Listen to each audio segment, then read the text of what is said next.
Selamat datang kembali. Hari ini kita mau bahas beberapa kata yang kayaknya udah akrab banget ya di telinga kita, tapi pemahamannya bisa jadi keliru total. Bener banget.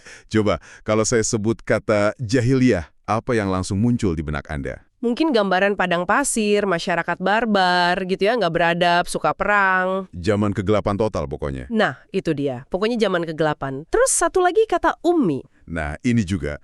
Umi, apalagi kalau untuk Nabi Muhammad, bayangannya langsung ke seseorang yang buta huruf, sama sekali nggak bisa baca tulis. Udah, titik. Sesederhana itu kan? Hitam putih. Tapi pertanyaannya, apa benar Al-Quran sebagai sumber utamanya mendefinisikan dua istilah itu sesederhana itu? Dan disitulah letak menariknya. Karena ternyata jawabannya nggak sesederhana itu. Nah, itulah misi kita hari ini. Kita mau coba kupas lapisan makna dari kata-kata ini langsung dari sumbernya, yaitu ayat-ayat Al-Quran itu sendiri. Jadi kita nggak buka kamus modern, tapi kita lihat gimana Al-Quran memakainya dalam konteks. Betul sekali. Karena Al-Quran itu pakai kata-kata ini bukan buat ngukur IQ atau kemampuan teknis loh, tapi lebih untuk melukiskan sebuah kondisi. Kondisi spiritual dan sosio-religius yang sangat spesifik. Jadi kayak semacam kode gitu ya? Bisa dibilang begitu. Kode yang kalau kita paham, pemahaman kita jadi jauh lebih dalam. Jadi kita akan mulai dengan bongkar jahiliyah, terus kita bedah ummi yang ternyata lapisannya banyak, dan nanti kita sambungin semuanya. Oke, siap. Kita mulai dari jahiliyah dulu deh. Selama ini kan konotasinya negatif banget. Seolah-olah masyarakat Arab pra-Islam itu nggak punya peradaban apa-apa. Padahal mereka punya syair yang luar biasa kan? Perdagangan internasional juga. Kayaknya ada yang nggak pas. Tepat sekali. Nggak pasnya itu karena kita sering salah mengartikan jahil sebagai bodoh secara intelektual. Padahal Al-Quran nggak pernah bilang begitu. Oh, jadi bukan bodoh dalam arti nggak pinter. Bukan. Al-Quran itu mendefinisikan jahiliyah sebagai sebuah kondisi mental. Sebuah kondisi spiritual, di mana tindakan seseorang itu nggak dipandu wahyu, tapi ya dipandu emosi liar, ego, fanatisme kesukuan, yang buta. Ah, oke. Jadi ini lebih soal software di kepala ya, bukan hardware otaknya. Bukan soal bisa ngitung atau enggak, tapi apa yang jadi dasar tindakannya. Persis, kita lihat buktinya ya. Di surah Al-Fat ayat 26 ada frasa yang kuat banget. Hamiyatal jahiliyah. Ini sering diterjemahkan sebagai kesombongan jahiliyah. Konteksnya apa ini? Konteksnya itu waktu kaum musyrikin Mekah dengan sombongnya menolak perjanjian Hudaibiyah. Itu murni karena gengsi, fanatisme buta. Mereka nggak mau ada nama Ar-Rahman Ar-Rahim atau Muhammad Rasulullah di dokumen itu. Ah, jadi ini soal arogansi. Mirip kayak supporter bola fanatik yang nggak mau ngakuin tim lawan hebat gitu ya. Bukan karena mereka nggak bisa baca papan skor, tapi karena egonya aja nggak terima. Analogi yang pas banget, itulah hamiyatal jahiliyah, kesombongan yang membabi buta, penolakan yang nggak rasional. Jadi ini kejahiliahan dalam sikap, bukan soal nggak bisa mikir, tapi menolak untuk berpikir jernih karena terhalang ego. Oke, mulai kebayang. Ada contoh lain nggak soal perilaku jahil ini? Ada, di surat Al-Qasas ayat 55. Di situ digambarkan sikap orang beriman kalau lagi menghadapi provokasi. Mereka bilang, wala nabtagil jahilian. Artinya, kami nggak mau berurusan sama orang-orang jahil. Oh, jadi orang jahil di sini tuh bukan orang bodoh, tapi Tapi orang yang sengaja provokasi, yang suka debat kusir, yang menikmati keributan. orang yang ngeyel dan suka cari ribut gitu ya. Dan sikap yang benar itu bukan meladeni, tapi justru menjauh. Kami nggak mau berurusan. Wah, ini lebih ke pilihan sikap. Tepat. Dan puncaknya yang benar-benar mengunci pemahaman ini ada di doanya Nabi Yusuf. Di surat Yusuf ayat 33. Waktu beliau digoda habis-habisan sama para wanita bangsawan, beliau berdoa, wa illa tasrif anni kaidahunna asbu ilaihinna wa aku minal jahilin. Kalau engkau nggak hindarkan tipu daya mereka dariku, niscaya aku akan cenderung kepada mereka dan akun minal jahilin. Tunggu.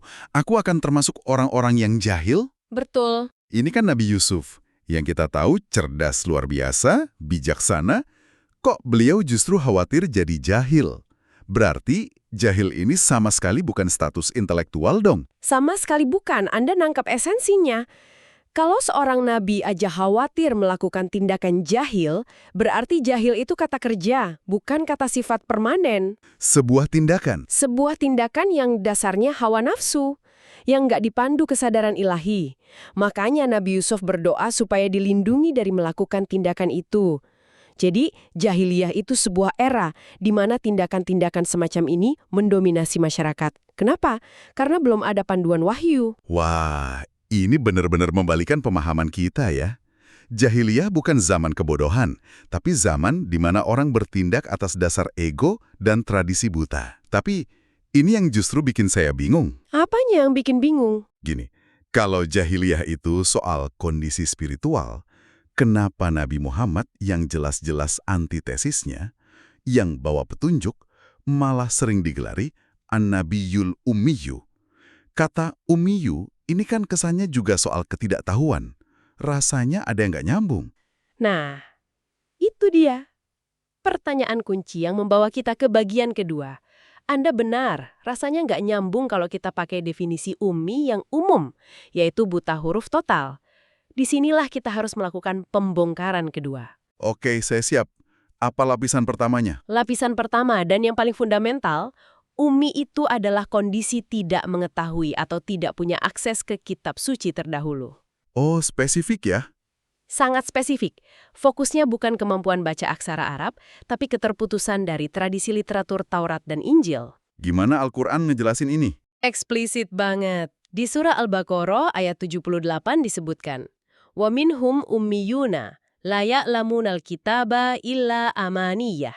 Artinya, dan di antara mereka ada yang ummi tidak mengetahui Alkitab kecuali cuma dongeng-dongeng bohong belaka. Jelas sekali di situ. Jelas sekali. Ayatnya langsung mengaitkan kondisi ummi dengan tidak mengetahui Alkitab. Dan ini logis banget. Taurat dan Injil waktu itu kan ditulis pakai aksara Ibrani dan Aramaik. Bahasa dan tulisan yang asing buat mayoritas bangsa Arab. Jadi ini lebih ke buta aksara Ibrani dan Aramaik, bukan buta aksara secara umum. Mereka mungkin bisa baca tulis Arab buat dagang atau syair, tapi mereka ummi terhadap kitab-kitab suci itu. Gitu ya? Tepat sekali. Dan ini membawa kita ke lapisan makna kedua. Karena kondisi ini, Al-Quran kemudian pakai ummi sebagai kategori sosio-religius. Maksudnya gimana tuh?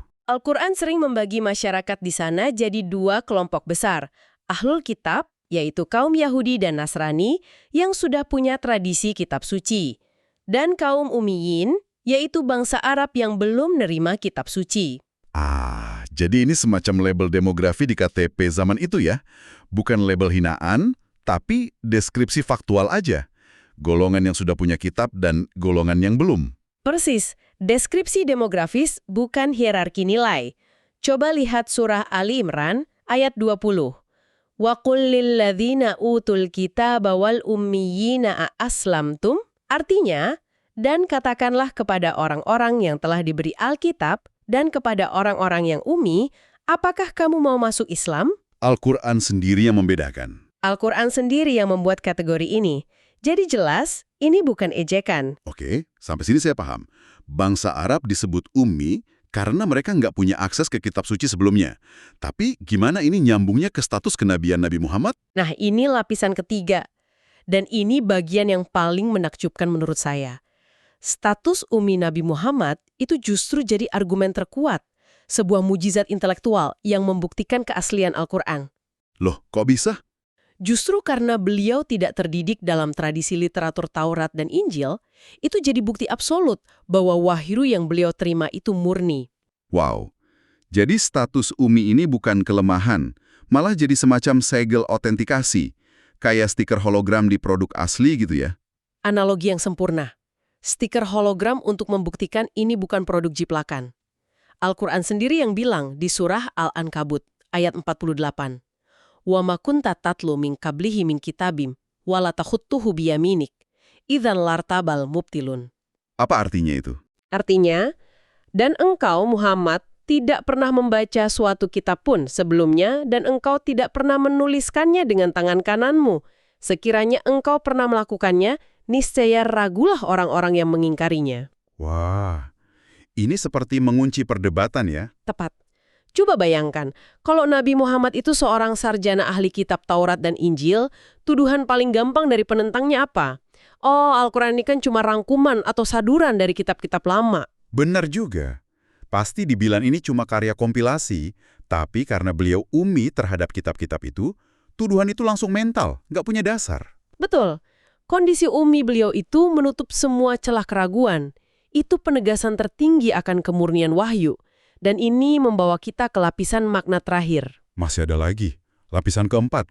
Ummiyina rasulam minhum yatlu alaihim ayatihi wa yuzakkihim wa yu'allimuhumul kitaba wal hikmah. Yang artinya, dialah yang mengutus kepada kaum yang ummi seorang rasul dari kalangan mereka sendiri, yang membacakan ayat-ayatnya, menyucikan mereka, dan mengajarkan mereka Alkitab dan hikmah. Wow. Anda lihat keindahannya? Seorang rasul diutus dari kaum yang ummi untuk mengajarkan Alkitab kepada mereka. Ini sebuah narasi perjalanan yang lengkap. Dari kondisi kosong dari kitab suci sebelumnya, menuju pencerahan melalui wahyu yang murni. Betul sekali. Jadi, dari kaum yang kosong dari kitab suci lain, diutus seorang rasul yang juga kosong dari pengaruh kitab-kitab itu, untuk menyampaikan pesan yang murni, yang kemudian mengisi kekosongan itu dengan Alkitab yang baru. Lingkaran ini jadi sempurna. Sempurna. Narasi yang sangat kuat dan koheren. Kalau gitu, ini pasti ada hubungannya dengan kenapa Al-Quran berulang kali dengan sangat tegas bilang kalau ia diturunkan dalam bahasa Arab yang jelas. Ini bukan kebetulan, kan? Sama sekali bukan kebetulan. Anda sudah menghubungkan titik terakhir yang krusial. Ini bagian pamungkas dari segel otentikasi tadi. Oke. Pemilihan bahasa Arab itu kuncinya. Wahyu ini nggak turun dalam bahasa Ibrani atau Aramaik yang kemudian perlu diterjemahkan dan ya, berpotensi ada distorsi. Supaya nggak ada yang hilang dalam terjemahan. Lost in translation. Selalu ada penegasan Qur'anan Arabiyan, sebuah bacaan dalam bahasa Arab. Tujuannya agar mereka bisa paham langsung. Supaya pesannya jernih. Jernih, murni, tanpa filter budaya atau bahasa lain. Ini melengkapi argumen kemurnian. Wahyunya murni karena nabinya ummi terhadap kitab lain, dan penyampaiannya murni karena mediumnya pakai lisan Arabiyun Mubin, lisan Arab yang sangat jelas. Jadi kalau kita rangkum ya, jahiliyah bukan kebodohan intelektual, tapi kondisi spiritual yang menolak petunjuk. Ummi bukan buta huruf total, tapi kondisi murni dari pengaruh kitab suci lain yang justru jadi bukti keaslian wahyu. Dan keduanya diikat Oleh turunnya Al-Quran dalam bahasa Arab yang jernih sebagai medium penyampaian yang paling murni. Wah, ini benar-benar memberikan kedalaman makna yang luar biasa. Gelap, sama sekali bukan. Tapi Tapi ini cerita tentang Tuhan yang memilih wadah yang paling murni, seorang nabi yang ummi, dan sebuah kaum yang ummi, untuk menerima pesan yang paling murni dalam bahasa yang paling jernih. lalu, apa artinya semua ini buat kita sekarang? Di zaman yang sudah sangat berbeda ini? Ini pertanyaan yang bagus, dan mungkin membawa kita pada sebuah ironi. Pemahaman ini memunculkan satu pertanyaan reflektif untuk Anda renungkan. Di zaman kita yang syarat informasi, di mana kita semua ini terpelajar, melek huruf, bisa akses apa aja dengan satu klik, Zaman yang kebalikan dari ummi dan jahiliyah, setidaknya secara harfiah ya. secara harfiah ya.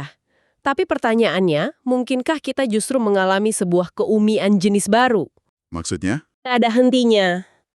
Sehingga kita justru kesulitan untuk mendengar kembali pesan aslinya yang jernih dan murni itu. Begitu maksudnya? Tepat. Pertanyaan untuk Anda bawa pulang adalah, apakah terlalu banyak pengetahuan tentang sesuatu justru terkadang bisa menjauhkan kita dari pemahaman yang sesungguhnya? Mungkinkah di tengah lautan informasi ini kita justru menjadi buta, bukan karena tidak ada cahaya, tapi karena terlalu silau?